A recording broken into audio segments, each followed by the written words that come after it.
غزہ سے خبر ہے۔ غزہ میں 2 دنوں میں اسرائیلی حملوں میں 250 لوگ مارے گئے ہیں۔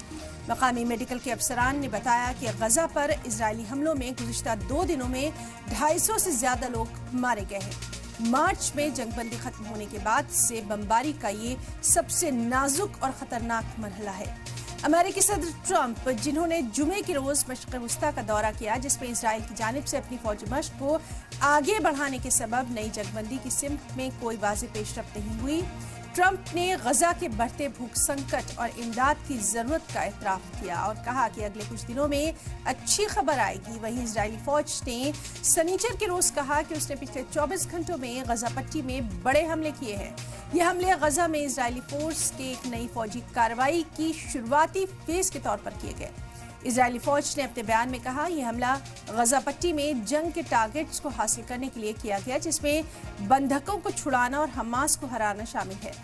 غزہ کی سول ڈیفنس ایجنسی نے اس سے پہلے بتایا تھا کہ جمعے کو ہوئے ان حملوں میں 100 لوگ مارے گئے۔ اس تازہ حملے کا نام آپریشن گڈیونز چیریٹس رکھا گیا ہے۔ یہ حملے ایسے وقت پر شروع ہوئے جب امریکہ کی طرف سے دباؤ ڈالا جا رہا ہے کہ وہ انسانی امداد پر لگی روک کو ہٹائے گا۔ دراصل اسرائیل نے غزہ میں جانے والی امداد پر روک لگا دی ہے، جس کی وجہ سے فلسطینیوں کو کھانا، پانی اور دواؤں کی بھاری قلت کا سامنا ہے۔ اسرائیل نے 18 مارچ کو پھر سے غزہ میں ملٹری آپریشنز کی شروعات کی تھی۔ اس سے پہلے 2 مہینوں کا سیز فائر نافذ کیا گیا۔ یہ جنگ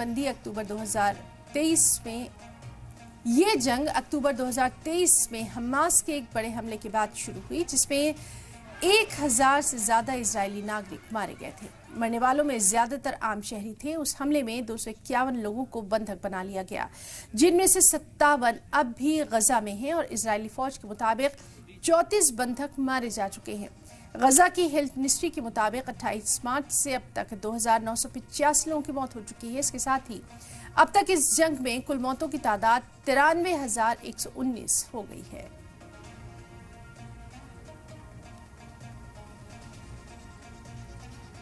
تو اہم خبر جس پر لگاتار نظر بنی ہوئی ہے، غزہ میں جو تازہ اسٹرائک کی گئی ہے اس کے تعلق سے آپ کو بتا رہے ہیں۔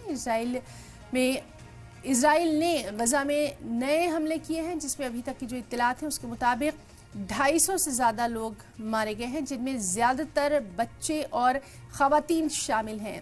ایک پناہ گزین کیمپ کو نشانہ بنا کر یہ حملہ کیا گیا اور رپورٹس کے مطابق غزہ میں پہلے ہی بھوکمری کے آثار دیکھے جا رہے ہیں۔ سب سے اہم بات یہ کہ جس طرح سے امدادی کارکنوں کو وہاں پر روکا گیا ہے، ہر طرح کی فیسلٹیز، ہر طرح کی جو بنیادی ضرورتیں ہیں ان کو بھی غزہ میں روک دیا گیا ہے۔ Well, we're working very hard on Gaza, and Gaza's been a territory of death and destruction for many years. And, I have concepts for Gaza that I think are very good.